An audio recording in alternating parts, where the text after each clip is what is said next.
삼성전자를 샀으면 삼성전자가 오를 거다라는 나의 확신이 있어서 그 투자물에 들어간단 말이죠. 그때부터는 옆에서 얘기해줘도 안 들려요. 너 조심해야 돼. 무슨 소리야? 삼성전자가 투자물을 명확하게 객관적으로 바라보려면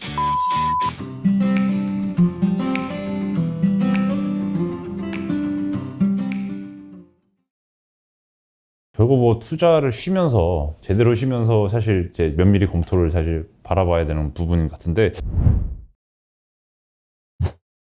여러 또 재테크 전문가라든지 아니면 사실 약간 학습 의욕이 떨어지는 분들은 이거 내 돈 태워서 주식이든 부동산이든 시작을 해야지 관심을 갖고 공부를 하게 되는데, 이거 투자를 쉬면 어떻게 공부를 하냐 뭐 이런 말씀도 하시더라고요.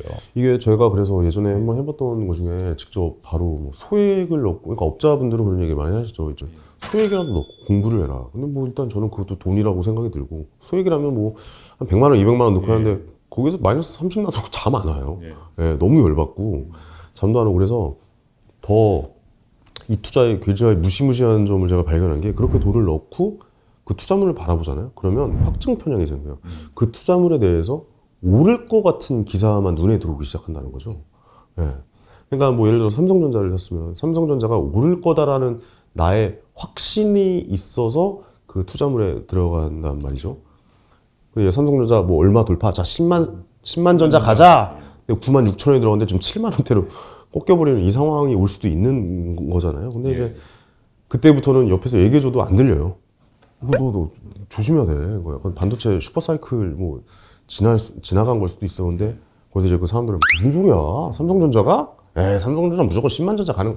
그러니까 이런 식으로 확증 편향이, 내가 돈을 넣는 순간 그 투자물이 굉장히 오를 거라는 그 심리가 발동을 해서 그 기사만 보고 그 관련된 유튜브만 찾아보게 되는 그런 안타까운 일이 발생을 하더라고요. 이건 제가 실제로 경험해봤기 때문에 드리는 말씀인데, 투자물을 명확하게 객관적으로 바라보려면 그 판에서 떠나야 됩니다. 그래서 지금 내가 준비가 안 돼 있다라고 생각하시는 분은 돈을 다 빼서 제3의 눈으로 다음 투자물은 무엇일까라고 멀리서 한번 지켜보는 시간을 가져보는 것도 괜찮을 것 같아요. 이게 결국 조급함의 싸움이거든요. 이것도 들썩들썩 하실 겁니다. 예, 저 역시도 그러거든요. 예. 그러면 지금 주식이나 코인이든 부동산이든 약간 이제 실거주 한 채를 제외하고 나머지 자산은 약간 이런 정말 객관적으로 제대로 쉬고 싶다면 다 파는 게 맞다고 보시죠? 아니요, 그렇게 단정 지을 수는 없어요. 예.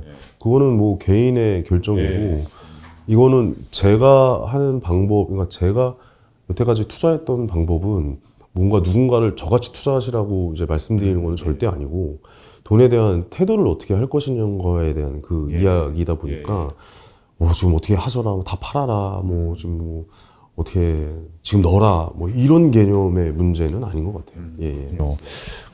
근데 또 사실 이제 투자를 이제 쉰다는 걸 생각해 보면, 제가 또 방금 실거주 한 채라고 말씀드렸지만, 어떻게 보면 주식, 코인 사실 굳이 투자 안 해도 먹고 사는데 지장은 없는데, 의식주 중에 하나인 부동산은 전월세든 이제 실거주 한 채든 이제 살아야 되지 않습니까? 이제 이럴 때 이제 부동산이 급등했으니까 문제가 되는 건데요. 필수제니까요. 이런 경우는 좀 어떻게 투자를 쉬어야 되나요? 아니면 또 어떻게 하면 좋을까요? 진짜 걱정이신 분들은.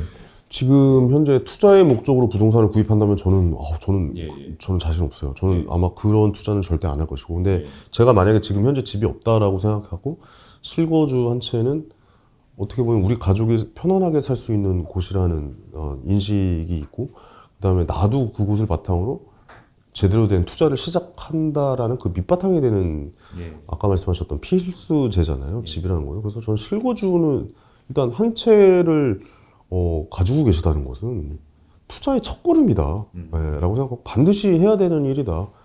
뭐 가능한 안에서, 가능한 선 안에서는, 아니 뭐 우리가 생각하는 부자 중에 집 한 채 없는 사람이 있습니다. 무조건 자기 집 한 채는 기본으로 그 투자의 시작이다. 근데 이게 분양이면은 이루 말할 것도 없이 좋은 선택이지만, 지금 이제 분양 시장은 너무나 경쟁이 치열하고, 지금 뭐 애 둘에 뭐 50 가까이 돼야 점수가 뭐 이게 차지는 뭐 그런 상황이다 보니까, 그게 아니라면 차선을 선택하셔도 나쁘지는 않을 것 같다. 근데 이렇게 고점이라면 좀 기다렸다 사보시는 것도 좋을 것 같다는 생각도 들고요. 분명히 조정장은 뭐 분명히 오거든요. 이거는 뭐 명확하게 말씀드릴 수 있습니다. 상승장 안에서도 조정장은 반드시 있습니다. 그러니까 2016년부터 부동산이 계속 지속적으로 상승했지만 2019년도 가을쯤에는 사실 부동산이 약간 꺾였었어요. 그게 조정장이었던 것이죠. 그리고 나서 2020년에 이제 갑자기 폭등한 건데 그 조정장을 잘 노려보시는 것도. 근데 그때 또 되잖아요.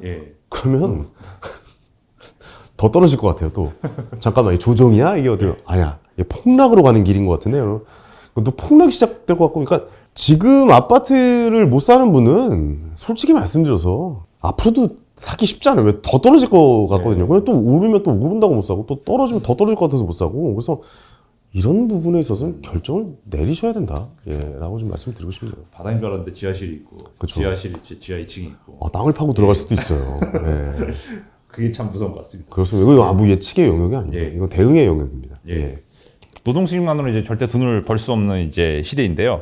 최근 이제 많은 또 젊은 분들이 읽으시는 재테크 중에 부의 추월차선이라는 책이 또 명조로 유명하더라고요. 즐겁게 읽었습니다. 예. 예. 근데 이제 부의 추월차선의 사실 핵심 메시지를 정리하면 이제 투자 일반적인 이제 그 자본시장 내지는 부동산에 투자를 해서 크는 거는 이제 서행차선이고 이제 추월차선에 올라타려면 어떻게 보면 자기만의 사업을 해야 된다는 이제 메시지가 이제 결론이 나오는데요.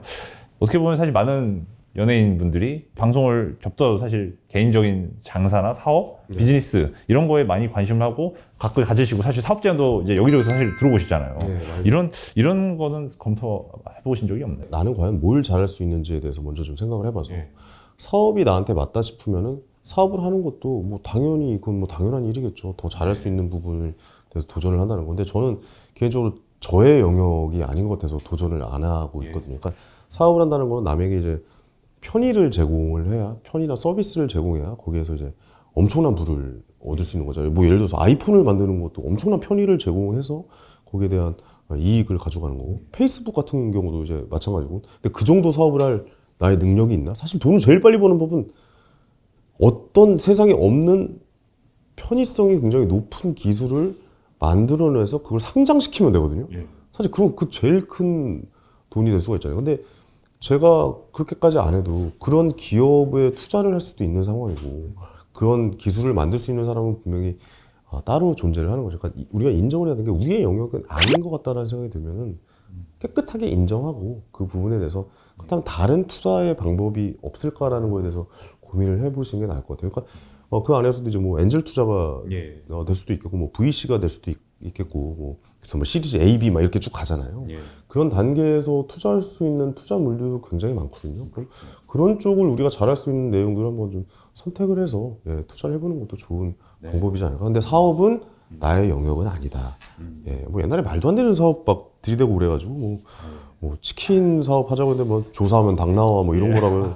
조사하면 닭 나와. 말도 안 되는. 그리고 연예인들한테 진짜 말도 안 되는 사업을 너무 많이 들어오는데 귀들이 팔랑거리고 너는 돈을 넣지 않아도 뭐 달에 얼마의 수익이 생길 것이라고 굉장히 그 달콤한 말로 유혹들을 많이 하는데 거의 그 사업들이 잘 안 돼요. 왜냐하면 그 재무제표 왼쪽 오른쪽도 볼 수도 없는 상황에서 내가 사업에 뛰어들어서 등기이사가 돼서 그 책임을 져야 되는, 그러니까 잘 될 때 문제가 없는데 그 회사가 좀 잘 안 될 때라면 그때부터 이제 횡령이 시작되는 거고 한두 명씩 빠져나가기 시작하면 마지막에 남는 사람은 연예인이고 그 연예인에게 모든 사람이 손가락질하면서 너 때문에 투자했다라고 그게 이제 기사가 나기 시작하면은 그거 온팡 다 뒤집어 써야 되는 거거든요. 그러니까 그런 부분들에 대해서 사업이나 이런 것도 내가 정말 그 분야에 대해서 3년 이상 공부를 하고 있지 않으면 그 사업도 도전하지 말아야 된다라는 생각이 들어요. 사업도 급하게 하면 망하거든요. 그러니까 은퇴하셨던 분들 중에서 그 은퇴자금 이제 회사에서 나온 그 은퇴자금을 바탕으로 사업을 하시다가 좀 힘들게 되시는 분들도 꽤 많잖아요. 그게 이제 조급해서 그런 거거든요. 그러니까 뭐라도 해야 된다라는 심리 때문에 뭔가 좀 무리하게 투자를 하시고 무리하게 뭐 사업을 하셔서 진행하신 것 같아서 좀 여유롭게 그것도 생각을 해보셔야 될 문제다. 그 나의 영역이 아니면 깨끗하게 버려야 된다라고 생각이 됩니다. 또 사실 이 책 제목은 비겁한 돈이지만 사실 돈을 얘기할 때는 또 어떤 또 선수분들은 아이고 돈이면 돈이지 일확천금이든 아니면 노력으로 성실하게 번 돈이 무슨 차이겠느냐 이런 얘기도 하시는 분이 있고 또 반대로는 야 돈은 어떻게 버는지가 더 중요하다 이런 말씀하시는 분들이 있는데 어떤 식으로 평가를 하시나요? 저는 최고의 동기부여는 성과라고 생각합니다. 이 책에도 그렇게 썼는데 그러니까 예를 들어서 두 명의 사람이 있다고 생각해서 한 사람은 지속적으로 부동산에 관심이 있어서 2017년에 서울에 아파트를 구매했고, 한 사람은 그냥 그 동네에 살았는데 그냥 이 동네에 집 한 채 있었으면 좋겠다라고 해서 우연찮게 이제 둘 다 똑같이 이 분양을 넣어서 둘 다 당첨이 됐다라고 생각해요. 어떤 돈은 더 가치 있는 돈이고 어떤 돈은 더 가치가 없는 돈이냐, 그건 아니라고 보거든요. 그 사람도 운이 통했지만 그 운도 그 기회를 노렸던, 그러니까 이게 운이구나, 이게 기회구나라고 생각하는 사람에게 그 기회는 가는 거거든요. 근데 그 성과까지 있게 된다면 앞으로 그 돈을 잃지 않으려고 더 공부를 하기 시작하는 사람도 분명히 있을 수 있고, 그렇다 보면 이 돈에 있어서는 어느 정도의 성과가, 또 처음 나오는 성과가 내 돈을 지키고 더 불릴 수 있는 굉장히 큰 효과가 있다라고 생각합니다. 예. 그러면 결국 출발은 비겁한 돈으로 출발했을지언정 공부를 하다 보면 이게 완전한 돈이 된다는 이제 그런 느낌을 받는데, 비겁한 돈을 완전한 돈으로 좀 만들거나 아니면 좀 똑똑한 돈 뭐 이렇게 만들면 어떤 저는 자세가 필요한가요? 계속 눈과 귀와 이 뇌를 다 여시고 다 받아들이셔야 될 것 같아요. 그러니까 예를 들어서 뭐 샤넬 가방 같은 거 뭐 백화점에서 팔 때 줄 서 있잖아요. 근데 보통 뭐 보니까 어르신들이 그렇게 얘기하시더라고요. 저 제정신이야 저게? 저거 살려고 지금 저렇게 해서. 근데 그거 경제활동이거든요, 제가 봤을 때는. 샤넬 가격은 올라요. 왜냐면 한정 수량이잖아요. 그리고 누구나 샤넬 가방을 갖고 싶어요. 심지어 남자인 저도 갖고 싶어요. 그것도 뭐가 있습니까? 롤렉스. 롤렉스 시계도 이게 부의 상징이고 성공의 상징처럼 보이지만 이거 실제 가격이 올라가고 있는 재화거든요. 사실 금이나 부동산이랑 좀 비슷하다라고 봅니다. 그 요즘 나오는 NFT, 아까 말씀드렸던 뭐 원숭이 얼굴이 3천억이 말이 돼, 막 이런 상황. 그 가상화폐는 화폐가 될 수가 없어. 그거는 아예 단절해. 아니야, 나 주식을 하니까 난 부동산은 안 할 거야 라고 하는 것보다 사람들한테 이야기를 들을 수 있는 자기의 먼저 그릇을 만들어 놓고 모든 얘기를 다 들으면서, 어차피 유튜브에서 나오는 누가 어디를 사라 이런 얘기를 다 듣고 결정은 내가 하는 거잖아요. 내가 그 투자물에 투자를 하는 거기 때문에 본인의 능력을 길러서 남의 말에 휘둘리지 말고 내가 투자하는 내 상황, 그러니까 다 들을 수 있고 다 이해를 할 수 있는 그 상황에 내 자신을 만들어야 된다. 그게 투자의 첫 시작이다라고 좀 말씀드리고 싶습니다. 근데 또 많은 젊은 분들이 이제 확실히 또 조급함도 있으시다 보니까 막 코인 대박을 노리시던가 아니면 연끌을 하면서 진짜 빚내서 투자하는 소위 비투를 많이 하시는 분들이 있는데, 이런 분들한테 좀 다 어린 친구들이니까 작가님 보시기엔 어떤 좀 조언을 해주고 싶으세요? 우리가 이걸 이해해야 되는 게, 젊은 친구들이 비트코인에 열광하는 거에 대해서 우리 이해를 해야 돼요. 왜냐면 이 친구들이 삼성전자나 SK 하이닉스를 사서 부자로 갈 수 없다는 걸 누구보다 잘 아는 겁니다. 그러니까 변동성이 큰 시장, 그리고 엄청난 상승장을 보였던 비트코인으로 많이들 가셨어요. 근데 이제는 비트코인도 사실 좀 덜 가고 있어요. 왜냐? 어떻게 보면은 그 안에서 삼성전자처럼 가고 있거든요. 왜? 디지털 금이니까. 뭐 이더리움도 마찬가지고. 그렇다 보니까 알트코인으로 또 넘어가신단 말입니다. 어디가 상장되고 있고 어디가 막 몇천 % 상승 막 이런 걸 노리시다 보는데, 이거는 다분히 어떤 의미냐면 50대, 60대 분들이 삼성전자 1억 사는 거와 이분들이 1,000만 원 사는 거에 대한 그 돈의 크기는 다르지만 그 마음은 똑같다라고 봐요. 근데 여기서 10% 수익, 1억에서 10% 수익 나는 것과 1,000만 원에서 100만 원 10% 수익 나는 거는 그건 다른 의미거든요. 그러니까 그 변동성이 높고 높은 상승을 보일 수 있는 것에 이제 투자를 하려고 마음 먹으신 건데, 저는 그보다 먼저 선양돼야 되는 게 시드머니를 얼마나 성의 있고 성실하게 모으고 시작을 해야 한다라는 거를 좀 먼저 좀 말씀을 드리고 싶어요. 이게 시드가 없기 때문에 위험을 계속해서 위험을 하는 거예요. 근데 이게 막 1,000만 원 가지고 1억 만들려고 그럼 10배잖아요. 그러니까 이게 투자라는 게 진짜 무서운 게 9번 성공하다가 한 번 깡통 차면은 그것도 깡통이거든요. 1억 만들고 1,000만 원 넣었다가 1,000만 원이 2,000만 원이 되면 2,000만 원을 또 넣잖아요.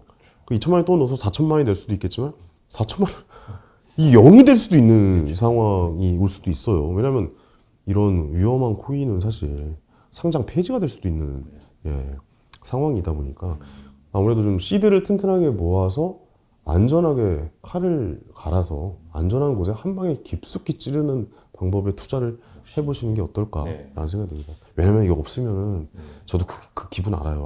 뭐 개그맨 처음 되고 막 진짜 배도 고프고 뭐 돈도 없고 돈을 어떻게 벌어야 되는 거야 막 이런 생각이 있을 때도 저기다 한번 돈을 넣어볼까? 뭐 이런 생각을 저도 좀 많이 했거든요. 근데 그런 것보다는 확실하게 노동으로서의 먼저 시드머니를 확보하신 뒤에 그 다음에 투자를 즐기면서 해보시는 것도 늦지 않다라는 말을 먼저 좀 드셔. 최소한 5천만 원은 네. 그 노동으로서 5천만 원. 정말 최소 이를 시드. 꽉 깨물고, 예. 최소 시드는 그 정도 가지고 시작을 네. 하셔야 되지 않을까라는 생각이 들어요.